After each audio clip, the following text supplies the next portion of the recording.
नमस्कार, good evening. रात के 9 बजते दिन भर की तमाम बड़ी अहम खबरों को डिकोड करने के लिए एक बार फिर हाजिर हूं मैं, पुनीत पाठक। खबरें केवल उतनी नहीं होती जितना हम देखते हैं, बल्कि इनके पीछे एक असल खबर छिपी है जिसको हम प्रतिदिन इस वक्त डिकोड करते हैं। तो चलिए आज का सफर शुरू करते हैं खबरों का महाबुलेटिन न्यूज डिकोड, खबर A to Z। सबसे पहले आज उस खबर की बात जिस खबर के ऊपर सारे देश की सड़कों पर एक कोहराम सा मचा है। केंद्र सरकार की अग्निपथ योजना के खिलाफ देश भर में प्रदर्शन हो रहे हैं। इस पर वरिष्ठ नेता अधिकारी सभी अपना अपना पक्ष रख रहे हैं। अग्निपथ का विरोध थमने का नाम नहीं ले रहा। अग्निपथ योजना को लेकर बिहार से शुरू हुआ प्रदर्शन अब कई राज्यों में फैल चुका है। हालात कुछ ऐसे रहे कि कई राज्यों में आगजनी, तोड़फोड़ की घटनाएं हुई।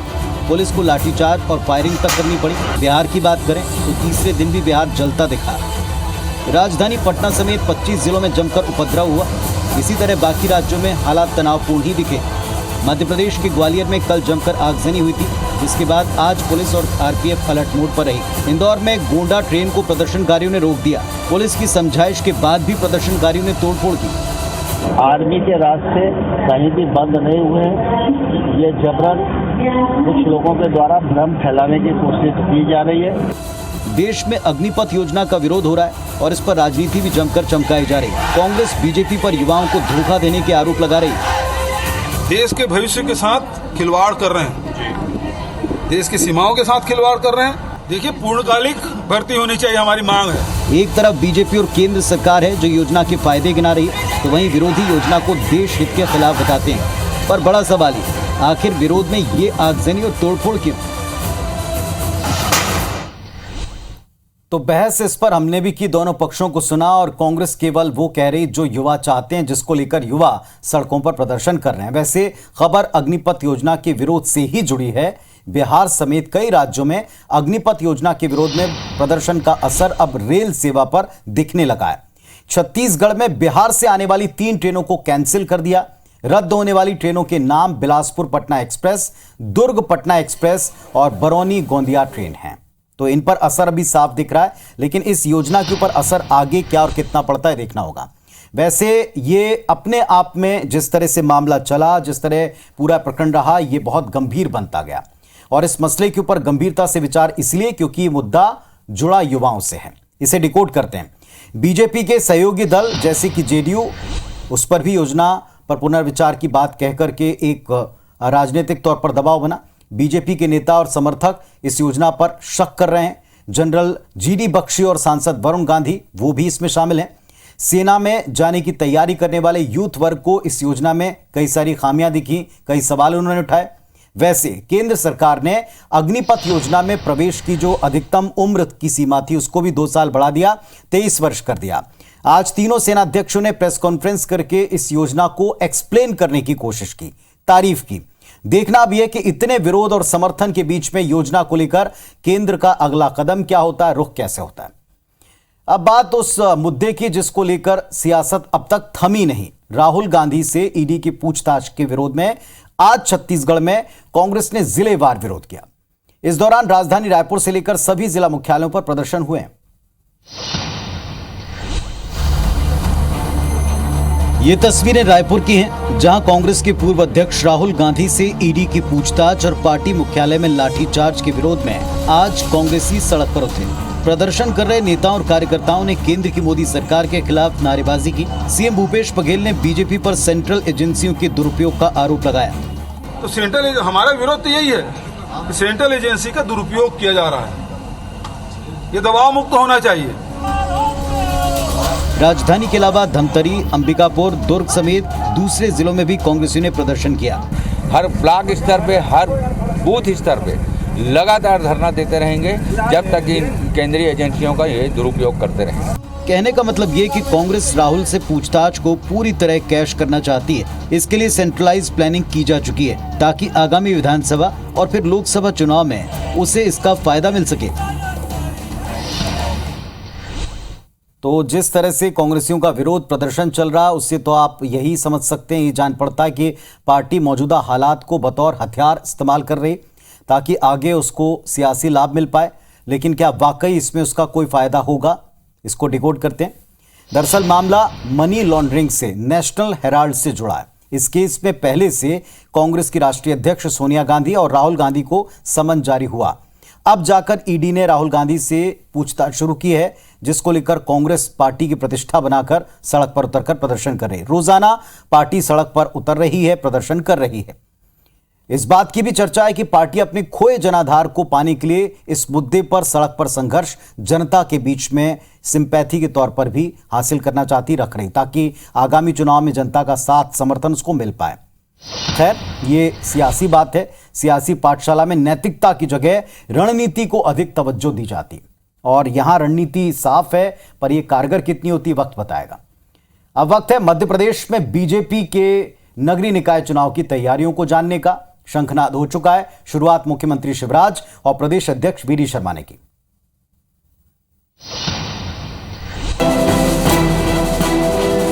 बीजेपी ने भोपाल मेयर प्रत्याशी मालती राय की नामांकन रैली के साथ ही निकाय चुनाव प्रचार का श्री गणेश कर दिया है। नामांकन रैली से पहले भवानी चौक पर आयोजित सभा को संबोधित करते हुए सीएम शिवराज सिंह चौहान कांग्रेस पर जमकर बरसे। उन्होंने बिना नाम लिए दिग्विजय सिंह के कार्यकाल की याद भी दिलाई। कांग्रेस इतनी कंगाल हो गई या ये लगता है कि जो जम के माल लेके सप्लाई करे उन्हीं को टिकट दे दो। वारे कमलनाथ।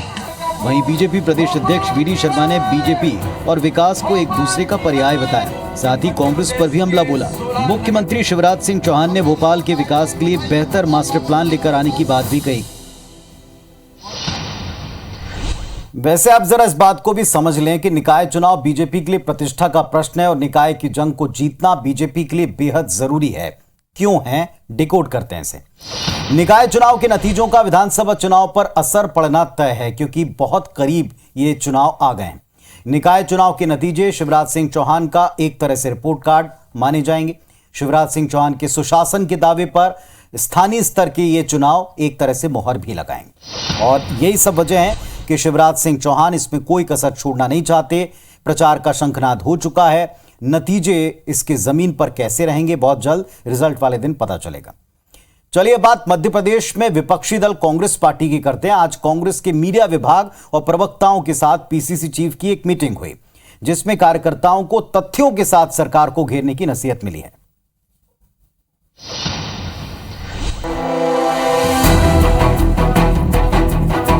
भोपाल में पूर्व मुख्यमंत्री कमलनाथ ने आज अपने निवास पर मीडिया विभाग और कांग्रेस प्रवक्ताओं की एक बैठक ली। बैठक में कमलनाथ ने प्रवक्ताओं को सरकार की नाकामी उजागर करने के लिए टीवी डिबेट में तथ्यों के साथ बात रखने की नसीहत दी। साथ ही केंद्र सरकार की वो योजनाएं जिनका जनता विरोध कर रही है, उसे जोर शोर से उठाने की सलाह दी। इसके अलावा कांग्रेस अब कमलनाथ के चेहरे को आगे रखकर चुनाव लड़ने की तैयारी में है।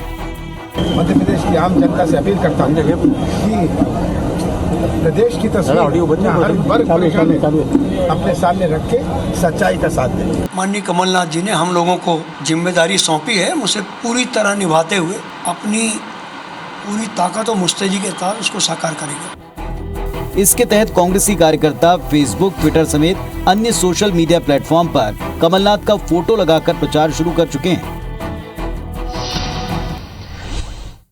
तो कहने का मतलब यह कि आने वाले निकाय और विधानसभा चुनाव के लिए कांग्रेस भी संजीदा है और रणनीति के मुताबिक ग्राउंड पर उतरना चाहती है। प्रवक्ताओं की बैठक का उद्देश्य, इसके पीछे का एक मूल मकसद क्या है, जरा इस बात को भी डिकोड कर लें। कांग्रेस चाहती है कि मीडिया के माध्यम से आम जनता से कांग्रेस का सीधा और सतत संपर्क बना रहे। ये कांग्रेस चाहती है कि टीवी की बहस में कांग्रेस का जो पक्ष है मजबूती से जनता तक जाए। कांग्रेस चाहती है कि बीजेपी सरकार की कमियों को लगातार जनता के बीच लाया जाए, उसको याद दिलाया जाए। वैसे अगर आप देखें तो बात सही भी, अपनी बात तो जनता तक पहुंचानी चाहिए और सही तर्क, सही जानकारी, सटीक तरीका हो तभी बात पहुंचेगी और इसलिए यह हिदायत अमल में लानी ही चाहिए पार्टी लोगों का। चलिए अब रुख करते हैं छत्तीसगढ़ में विपक्षी दल बीजेपी का। इन दिनों भारतीय जनता पार्टी पूरे प्रदेश में प्रशिक्षण शिविर कर रही है। आज रायपुर शहर और ग्रामीण जिला इकाई का प्रशिक्षण हुआ, जो 3 दिन तक चलेगा।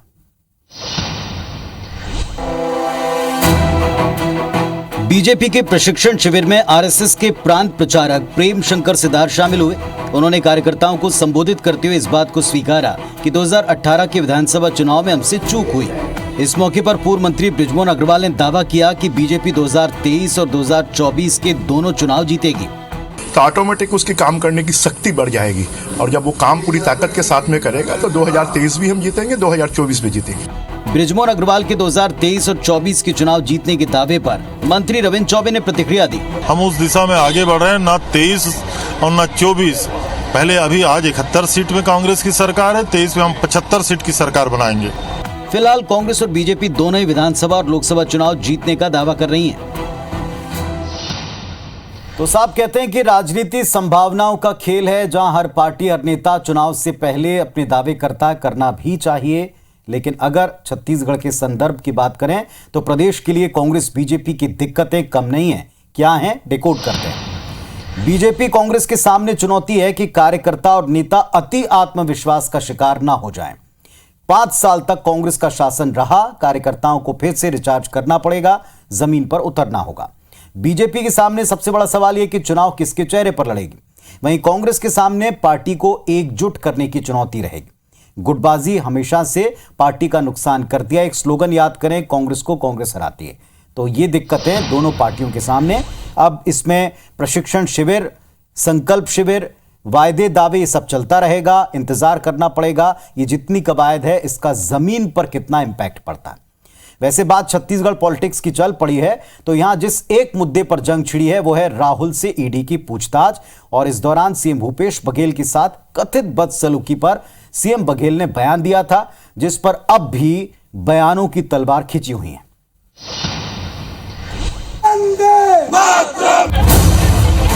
दिल्ली में कांग्रेस ने प्रदर्शन किया था, जिसमें सीएम भूपेश बघेल भी शामिल हुए थे।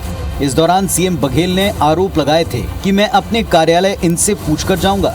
मैं नक्सल प्रदेश से आता हूं, मुझे Z+ सुरक्षा है। मुझसे कह दिया जाता है कि सिर्फ एक सुरक्षा कर्मी लेकर जाएं। आखिर साजिश क्या है? इधर पूर्व सीएम रमन सिंह ने पलटवार किया। रमन सिंह ने भूपेश बघेल के दावों पर कहा कि छत्तीसगढ़ को बदनाम न करें, छत्तीसगढ़ नक्सल प्रदेश नहीं है। बात यहीं खत्म नहीं हुई। इसके बाद फिर सीएम बघेल ने रमन सिंह के ट्वीट पर कुछ ऐसे पलटवार किया। आप तो मुझसे भी ज्यादा सुरक्षा आपके पास है, आप हटा दो, लिख के दे दो ना, मुझे जरूरत नहीं है। दिल्ली में प्रदर्शन, रायपुर में बयानबाजी और बीच में छत्तीसगढ़ की अस्मिता का मामला। अब आप फैसला कीजिए कौन कितना सही है। तो आपने पूर्व सीएम के बयानों को सुना। चुनाव में 1.5 साल का वक्त बचा, लेकिन मोर्चा दोनों पक्ष संभाल चुके हैं, दिख रहा है। दोनों कोई मौका नहीं छोड़ रहे हैं। बात सुरक्षा की हो रही है तो नेताओं की सुरक्षा, नक्सली खतरे के कुछ पहलू हैं जिनको नजरअंदाज नहीं कर सकते, डिकोड करते हैं इसे। हमारा राज्य, हमारा सूबा नक्सल प्रभावित है, इसमें कोई दो राय नहीं। अब ये रमन सिंह बता सकते हैं कि उन्होंने छत्तीसगढ़ को नक्सल प्रभावित मानने पर ऐसा रिएक्शन क्यों दिया, क्यों इनकार किया। दूसरी बात यह भी समझ में नहीं आती कि सीएम बघेल ने रमन सिंह को यह सलाह दी है सुरक्षा को लेकर के, जो उन पर वार हुआ था तो अपनी सुरक्षा कम कर ले। वैसे हर नागरिक, कोई भी आम खास कोई भी हो, हर नागरिक, जनप्रतिनिधि, नेताओं का जीवन बड़ा खास है, महत्वपूर्ण है। कम से कम नक्सली मुद्दे के ऊपर, नक्सल समस्या के फ्रंट के ऊपर, सुरक्षा के मामले पर कोई सियासत नहीं होनी चाहिए। लेकिन ये अछूता नहीं रहता, ये भी हम देखते आए। एक वक्त जब इस मुद्दे के ऊपर सियासी माहौल चरम पर रहता है, इस पर ऐसे बयान ठंडे करने की बजाय माहौल को और गर्मा रहे, आगे जारी रहता है। देख, नवा रायपुर प्रभावित किसान संघ के आंदोलन की अब बात करेंगे, जिसको दबाने के लिए एक बार फिर प्रशासनिक कार्रवाई की गई। बिना किसी पूर्व सूचना के आंदोलन के पंडाल के ऊपर जेसीबी चल गई और इससे आंदोलनकारी भड़क गए।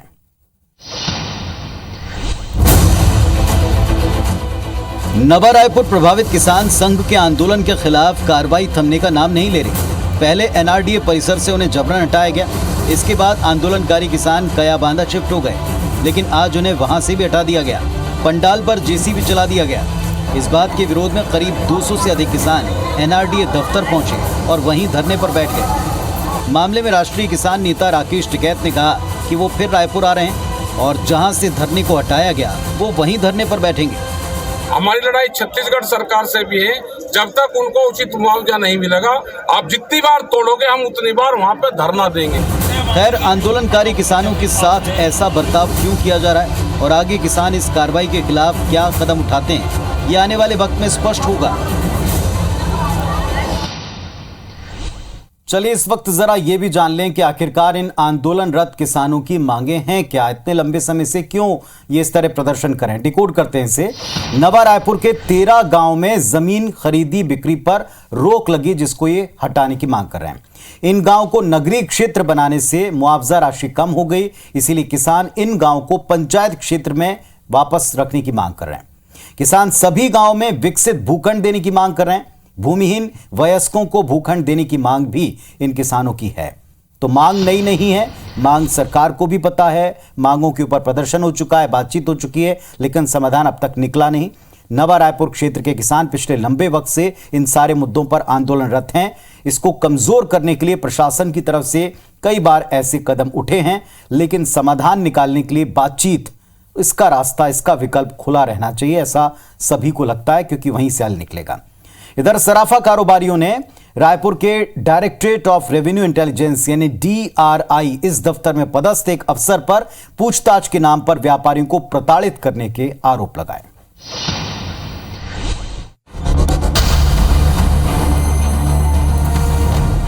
DRI के अधिकारी सोना जब्ती के एक मामले में पूछताछ के लिए दुर्ग के सराफा कारोबारी को गुरुवार को रायपुर लाए, लेकिन शुक्रवार सुबह तक अधिकारियों ने कारोबारी को छोड़ा नहीं, जिससे प्रदेश भर के सराफा कारोबारी नाराज हो गए और शुक्रवार सुबह विरोध दर्ज कराने DRI ऑफिस के सामने पहुंच गए।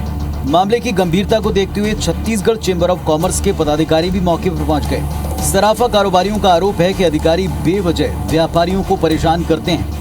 जिस प्रकार से कल 3 बजे समझ दे के बुलाया गया है और अभी तक हमें इस बार की कोई जानकारी नहीं है, क्या उनसे पूछताछ की जा रही है या उनके साथ मारपीट की जा रही है। हम इसका विरोध करते हैं। इसके बाद दबाव बढ़ता देख DRI के अफसर ने दुर्ग के कारोबारी को छोड़ दिया।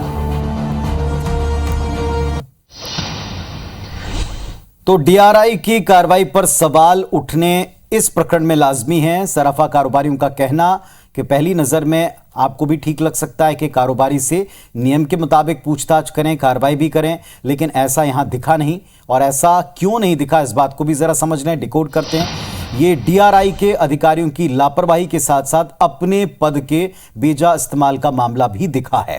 कारोबारी को दुर्ग से रायपुर लाया गया, 24 घंटे से ज्यादा तक पूछताछ की गई। क्या यह पूछताछ नियमों के तहत, नियमों के मुताबिक हुई है, इस बात का उत्तर भी जरूर सामने आना चाहिए।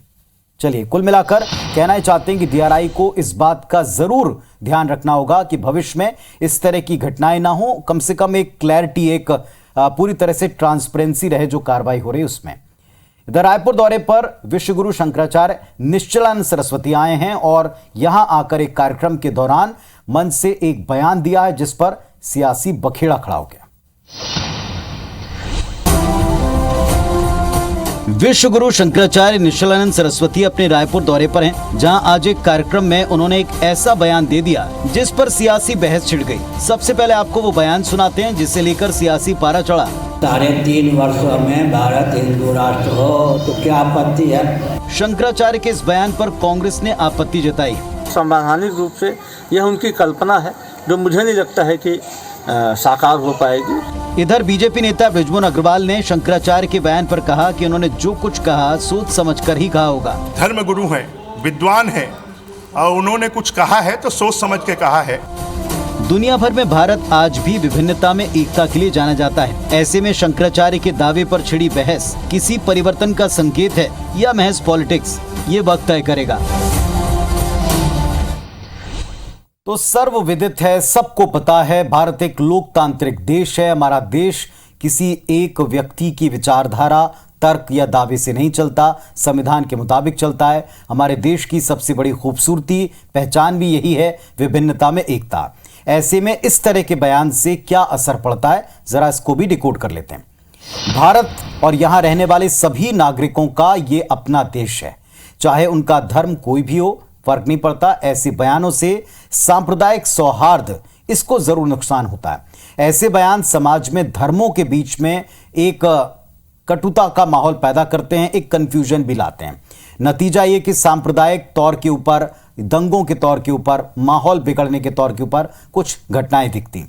आशय कहने का यह है कि भारत एक पंथ निरपेक्ष देश है और ऐसे में इस तरह के बयानों को लेकर, और बयान अगर दे भी दिए हैं तो उस पर सियासत से निश्चित तौर पर बचना चाहिए। वैसे अगर बयानों की बात चली तो एक बयान और उस पर विवाद आपको पता है सारी दुनिया तक पहुंचा। पैगंबर मोहम्मद पर टिप्पणी कर फंसी भारतीय जनता पार्टी की पूर्व प्रवक्ता नूपुर शर्मा को मुंबई पुलिस उनके उसी बयान के सिलसिले में तलाश रही है। खबर यह कि दिल्ली में बीते 4 दिन से उनकी खोज जारी है, लेकिन उनका कोई पता अब तक नहीं है। मुंबई पुलिस ने रजा एकेडमी की शिकायत पर शर्मा के खिलाफ मामला दर्ज किया था और उन्हें पूछताछ के लिए तलब भी किया गया। महाराष्ट्र के गृह विभाग का कहना है कि बीजेपी से निलंबित की गई प्रवक्ता नूपुर शर्मा का पता नहीं चल पा रहा है। विभाग का कहना है कि पुलिस के पास उन्हें गिरफ्तार करने के लिए पर्याप्त सबूत हैं। चलिए, कुल मिलाकर ये प्रकरण, ये पूरा मामला आप इस तरह से समझ सकते हैं कि इस पर जो विवाद खड़ा हुआ था, इस पर जो बहस छिड़ी थी, अब इसके बाद कार्रवाई की बारी और कार्रवाई के लिए उनका मिलना जरूरी है, तो अभी उनको ढूंढा जा रहा है। वैसे आपको कुछ नहीं ढूंढना है, हर खबर आपको डिकोड करने के लिए बस इस मंच तक आना है। कल फिर आपसे रात को ठीक 8:55 पर दिन भर की अहम खबरों को डिकोड करने के लिए मुलाकात होगी। तब तक आप अपना बहुत अच्छे से ख्याल रखिएगा। शुभ रात्रि।